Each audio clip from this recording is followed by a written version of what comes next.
Hi, my name is Stacy, and my son is Cooper Boutlier, and we are from Rexton. It was around 20 weeks. Like, you go for your regular ultrasound, but he was flipped, so they couldn't really see his heart very well. Because it's very important to see the heart, they decided to send me upstairs on a different machine to get a better view.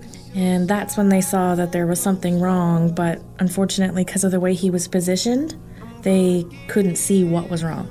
And about, 2 months later or so, I finally went to IWK and they diagnosed it as transposition of the great arteries. So basically, you've got the aorta and the pulmonary artery, they were switched. So the one on the left was on the right and the one on the right was on the left. So they're supposed to be crossed. His were like this. You're a sky full of stars. When they did the surgery, the day he was born, his chest was open because you can't close their chest because of all the fluid. So his chest was open from Monday and then they closed it on Saturday. That was hard. Seeing his little heart beating, I couldn't handle it. So every time I went, the nurses would put a little a blanket over top of it. And then on the last day, I thought, okay, no, I said, no, it's okay, you don't have to do it. And she didn't. And I was like, it was hard. Those girls, I can't even tell you, the nurses, they work 12-hour shifts, and it's one-on-one. So every bed, which I understand, I believe there was 10 beds, is a nurse per patient. So literally he had one person caring for him for 12 hours, and then they would switch.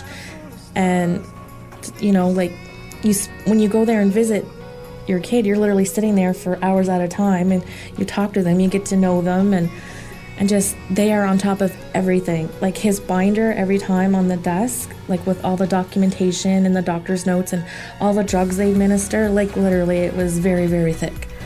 And for them to go to school and do that and stay in this department and do what they do, I can't believe it, it's amazing. I would never have known really how that worked if I hadn't have been a patient there, if he hadn't have been a patient there.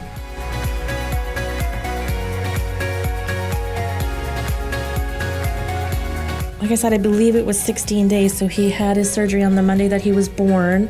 That following Saturday, they closed his chest. And then we were there. I got discharged as a patient, of course, after the C-section. So they had us in a family room, which was very nice. The social worker arranged that for us. And I believe we were in that room for 9, 10, 11 days. And then we finally got to go home on Tuesday, 16 days after he was born, I'm quite sure. At a month old, we had to go back just for an appointment, just for the day. And his cardiologist examined him and just said, he's all right. He would always ask me questions he's not gasping for air or he doesn't turn blue on his own. I'm like, no. He's like, everything's fine. So he's like, you only need to come back at 6 months and we'll do more testing, just to check up and stuff. Which we did go on November 21st, I think it was, and he had to have an MRI so they could do, see the heart more. And Dr. Warren just wanted to make sure that the valves, because once they're detached and you cross them and put them back where they're supposed to be, it makes them narrow. And so that's just something he wanted to keep an eye on, because apparently some children, it can become an issue later on. And I was very glad to hear that that's not an issue for him. He said the valves aren't narrow. At this point, doesn't look to be a concern, and I only have to go back in 12 months.